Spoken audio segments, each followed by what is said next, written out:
দীর্ঘ প্রতীক্ষার অবসান। পুজোর আগেই আসতে চলেছে টেটের নতুন বিজ্ঞপ্তি। হ্যাঁ, ঠিকই শুনছো, টেটের নতুন বিজ্ঞপ্তি আসতে চলেছে পুজোর আগে। তাহলে প্রশ্ন, প্রিপারেশন কিভাবে নেব, কোথা থেকে নেব? এডু নলেজ কি আদৌ আমাদের এক্ষেত্রে সাহায্য করতে পারবে না পারবে না? এই সমস্ত প্রশ্নের উত্তর নিয়ে আজকের এই ভিডিওটা শেষ পর্যন্ত দেখো। আশা করি তোমাদের সকল প্রশ্নের উত্তর তোমরা এই ভিডিওতে পেয়ে যাবে। চলো শুরু করব। তার আগে একটুখানি বলে রাখি, এই মুহূর্তে আমাদের এখানে ফাউন্ডেশন ব্যাচ WBCS 2025কে ফোকাস করে যেটা চলছে সেটা হচ্ছে এটা হলো। নেক্সট হচ্ছে কিনা আমাদের গ্রাম পঞ্চায়েতের ব্যাচ, যেটা কিনা আমাদের এই মুহূর্তে চলছে ফাউন্ডেশন ব্যাচ। এটা WBCS optional history batch Bengali version, WBCS political সায়েন্সের বেঙ্গলি ভার্সন ব্যাচ অপশনাল, এবং WBCS geography optional batch Bengali version ছাড়াও আমাদের মিসলেনিয়াস প্রিলিমসকে মাথায় রেখে বলতে পারো ব্যাচ লঞ্চ হয়েছে। প্রত্যেকটা ব্যাচের প্রাইস ট্যাগ তোমাদের এখানে দেওয়া আছে। মাথায় শুধু রাখতে হবে কোনো রকম অফার কিন্তু এই মুহূর্তে চলছে না। আর যারা এই প্রত্যেকটা ব্যাচ অ্যাভেল করতে চাইছো একটা সাবস্ক্রিপশনের আন্ডারে, তাদের জন্য হচ্ছে কিনা এই মিশন বেঙ্গল মহাপ্যাক। একটা সাবস্ক্রিপশনে তুমি সবকটা ব্যাচ কভার আপ করতে পারবে, এবং সেটা শুধু 1 মাস 2 মাসের জন্য নয়, আগামী 18 মাস থাকবে কিনা তার ভ্যালিডিটি। প্রাইস হচ্ছে 3799 টাকা। এবার আসা যাক মূল বক্তব্যে, যে যদি আমার ব্যাচ নিতে গিয়ে বা যদি কোথাও আমার কোনো প্রশ্ন থাকে, তাহলে আমি কাকে জিজ্ঞেস করব? এডু নলেজের পক্ষ থেকে তোমাদের জন্য হেল্পলাইন নাম্বার দেওয়া আছে। এই হেল্পলাইন নাম্বারে ফোন করে তোমরা তোমাদের কোয়ারি ক্লিয়ার করে নিতে পারবে। এছাড়া আমাদের ওয়েবসাইট এটা, আর অ্যাপ ইনস্টল করতে গেলে তোমাকে প্লে স্টোরে যেতে হবে। সেখান থেকে এডু নলেজ অ্যাপ ডাউনলোড করে তুমি যে ব্যাচটা চাইছো সেই ব্যাচটায় নিজেকে এনরোল করতে হবে। যদি এখনো এডু নলেজ অ্যাপ ইনস্টল করার না থাকে, ইমিডিয়েট ইনস্টল করো, ক্লাস জয়েন করো। এবার মূল বক্তব্য, যে এই যে কথাটা আমরা বললাম যে পুজোর আগে টেটের নতুন যে বিজ্ঞপ্তি আসতে চলেছে, এটার সূত্র কি বা সোর্স কি?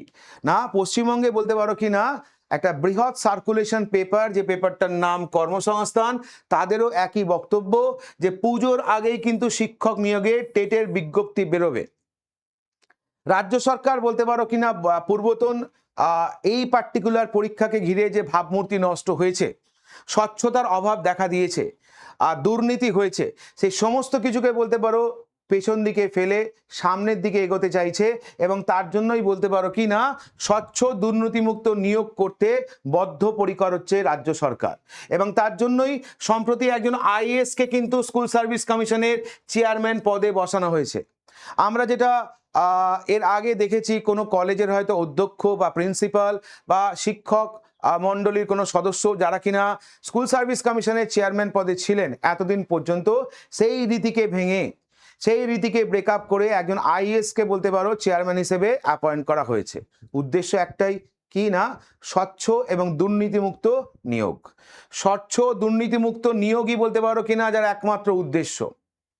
সেটাকে সামনে রেখেই কিনা IAS অফিসার দুষ্মন্ত নারিয়ালাকে পশ্চিমবঙ্গ কেন্দ্রীয় স্কুল সার্ভিস কমিশনের চেয়ারম্যান করা হলো। 1997 থেকে বলতে পারো এ পর্যন্ত যারা স্কুল সার্ভিস কমিশনের চেয়ারম্যান হয়েছেন, তাদের মধ্যে কেউ হয়তো কলেজ প্রিন্সিপাল, কেউ অধ্যাপক, কেউ মধ্যশিক্ষা পর্ষদের সভাপতি বা বিশ্ববিদ্যালয় উপাচার্য ছিলেন, যেটা একটু আগেই বলছিলাম। হলো, সম্প্রতি যে IAS অফিসারকে বলতে পারো স্কুল সার্ভিস কমিশনের চেয়ারম্যান করা হয়েছে, তিনি 1993 ব্যাচের একজন IAS অফিসার। তিনি এখানে চেয়ারম্যান হওয়ার আগে যে সমস্ত জায়গায় কর্মরত ছিলেন, তার মধ্যে মেদিনীপুর, পশ্চিম মেদিনীপুরের জেলা শাসক, স্কুল শিক্ষা দপ্তরের সচিব, অতিরিক্ত মুখ্য সচিব, প্রিন্সিপাল রেসিডেন্ট কমিশনারের দায়িত্ব সামলে অতিরিক্ত দায়িত্বভার হিসেবে পশ্চিমবঙ্গ স্কুল সার্ভিস কমিশনের চেয়ারম্যান হলেন তিনি। IAS অফিসার SSC চেয়ারম্যান হচ্ছেন, এই খবর প্রকাশ্যে আসতেই বলতে পারো কিনা সাধারণ শিক্ষকদের মধ্যেই বলো বা শিক্ষক কর্মচারী বৃন্দের মধ্যেই বলো বা নতুন যারা এই প্রফেশনে আসছে তাদের মধ্যে বলো, একটা খুশির হাওয়া বা খুশির জোয়ার দেখা যায়। এর পিছনে কারণ সবাইকার একটাই প্রত্যাশা, যে দুর্নীতি মুক্ত যেন নিয়োগ হয়, মেধার ভিত্তিতে যাতে কিনা সকলে সুযোগ পায়, এবং সেটা এনার কাছ থেকে বলতে পারো এক্সপেক্টেড, তাই না? তারা বলতে পারো কিনা আশা রাখছেন রাজ্যে এবার স্বচ্ছতার সঙ্গে স্কুলে শিক্ষক শিক্ষিকা নিয়োগ করা হবে, প্রকৃত মেধাবী ও যোগ্য ছেলেমেয়েরাই এবার চান্স পাবে। এবার এই বলতে পারো পরীক্ষাকে কেন্দ্র করে প্রচুর প্রশ্ন কিন্তু উঠছে, তাই না? আগের নিয়োগগুলো কবে কমপ্লিট হবে, কাউন্সেলিং কবে শেষ হবে, নতুন রিক্রুটমেন্ট কবে হবে, যাবতীয় প্রশ্ন। প্রতি বছর কি আদেও পরীক্ষাটা হবে? টেটের পরীক্ষা প্রত্যেক বছর হলেও স্কুল সার্ভিস কমিশনের আন্ডারে শিক্ষক নিয়োগ কি প্রতি বছর হবে? এই সমস্ত ধরনের প্রশ্ন কিন্তু উঠছে। তার উত্তরে শুধু এইটুকুই বলা যেতে পারে যে কিনা স্বচ্ছতা ও নিরপেক্ষতা সুনিশ্চিত করতে রাজ্য অত্যন্ত অভিজ্ঞ ও বরিষ্ঠ আইএস আধিকারিক দুষ্মন্ত নারিয়ালাকে স্কুল সার্ভিস কমিশনের চেয়ারম্যান পদে দায়িত্ব দিয়েছেন। স্কুল শিক্ষা দপ্তরের সূত্র অনুযায়ী নতুন চেয়ারম্যান কাজে যোগ দিলেই স্কুল সার্ভিস কমিশনের মাধ্যমে দ্রুততার সঙ্গে নিয়োগ প্রক্রিয়া শুরু করা হবে। এজন্য স্কুল সার্ভিস কমিশনকে ঢেলে সাজানো হচ্ছে। মাথায় রাখবে, ইউপিএসসি ধাঁচে নিয়োগকারী সংস্থা চালানো হবে। তাহলে আমাদের মাননীয় মুখ্যমন্ত্রীর তরফ থেকে আগেই বলা হয়েছিল যে নতুন যে নিয়োগ পদ্ধতি হবে সেটা ইউপিএসসির ধাঁচে হবে। সেটাকে মাথায় রেখেই বলতে পারো কিনা স্কুল সার্ভিস কমিশনকে বলতে পারো ঢেলে সাজানো হচ্ছে। আর প্রতি বছর টেট যেমন হবে তেমনি নবম থেকে দ্বাদশ শ্রেণীর শিক্ষক শিক্ষিকাও নিয়োগ হবে। ক্লার্ক ও গ্রুপ ডি পদেও নিয়মিত বলতে পারো নিয়োগ করা হবে। যেসব পদের নিয়োগ সংক্রান্ত বিষয়টি আদালতের অধীনে আছে সেগুলি আদালতের রায় মেনেই নিয়োগ প্রক্রিয়া এগোবে। পুজোর আগে স্কুল সার্ভিস কমিশনের আপার প্রাইমারি টেটের বিজ্ঞপ্তি বের করতে চায়। তাহলে পরিষ্কার বলে দেওয়া আছে কি না সব কিছুই নিয়ম মেনে হবে। আদালতে বলতে পারো যে পেন্ডিং কেস আছে সেটা আদালতের বলতে পারো আইনের মধ্যে থেকেই সেগুলোকে সলভ করা হবে এবং পুজোর আগেই কিনা টেটের বিজ্ঞপ্তি বের করতে চায় স্কুল সার্ভিস কমিশন, তার ঘোষণাও করে দেওয়া হয়েছে। কেন্দ্রীয় রাষ্ট্রমন্ত্রী সুকান্ত মজুমদার আগেই জানিয়েছিলেন এবার থেকে সরকারি চাকরি পরীক্ষা হবে নিয়মিত, নিয়োগ হবে নিয়ম মাফিক। যারা সরকারি চাকরির স্বপ্ন দেখছেন তারা 100% নিশ্চিত থাকুন যে তোমার স্বপ্ন সফল হবে এবং যা যা করণীয় তা প্রত্যেকটাই করবে রাজ্য সরকার। উদ্দেশ্য একটাই কিনা দুর্নীতি মুক্ত বলতে পারো কিনা নিয়োগ। তো এবার আরো বড় প্রশ্ন এখান থেকে যেটা উঠে এলো যে আমরা একটা প্রাথমিক তো ধারণা পেলাম যে পুজোর আগে বিজ্ঞপ্তি বেরোচ্ছে, তাহলে প্রিপারেশনটা কিভাবে নেব? একটু আগেই যেটা বলছিলাম, এডু নলেজ কি তোমাদের বা আমাদের এ বিষয়ে কোনো সাহায্য করতে পারবে? হ্যাঁ, অবশ্যই সাহায্য করতে পারবে। এডু নলেজ অ্যাপে গিয়ে তুমি দেখতে পাবে সেখানে কিন্তু অলরেডি গুরুকুল নামে একটা ব্যাচ, যে ব্যাচটা কিন্তু লাইভ হয়ে গেছে।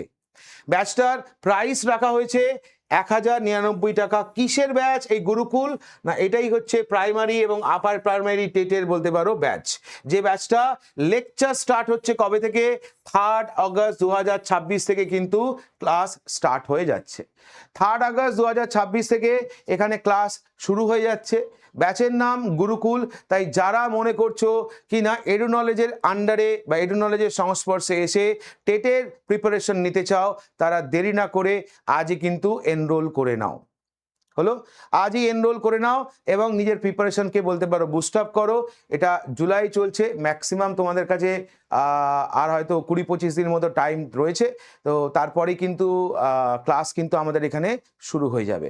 তাই দেরি না করে গুরুকুল, এটা কিনা কমপ্লিট ব্যাচ প্রাইমারি এবং আপার প্রাইমারি টেটের রেসপেক্টে যারা ইন্টারেস্টেড, যারা মনে করছো যে হ্যাঁ আমরা টেটের পরীক্ষা দেব এবং এডু নলেজের সাথেই আমরা বলতে পারো এই প্রিপারেশনটা নেব, তাদের জন্য ব্যাচ অলরেডি লাইভ। ডিটেলস দেখতে গেলে এখনই বলতে পারো অ্যাপটাকে ইনস্টল করো। ব্যাচ সম্পর্কে ডিটেলস দেখতে গেলে অ্যাপটাকে এখনই ইনস্টল করো। ইনস্টল করার পর তুমি এর ভিতরে তুমি এই জায়গাতে ব্যাচের সম্পর্কিত যাবতীয় তথ্য তুমি দেখে নিতে পারবে। হয়েছে? তাহলে এই ছিল বলতে পারো কিনা তোমাদের জন্য একটা সুখবর বা ভালো খবর বা নতুন খবর, যাই বলো না কেন, যে এডু নলেজের পক্ষ থেকে তোমাদের জন্য টেটের ব্যাচ নিয়ে আসা হয়েছে। ব্যাচটার নাম গুরুকুল। তাই এখনই এনরোল করো এবং নিজের প্রস্তুতিকে আরো বেশি বুস্ট আপ করো। Thank you.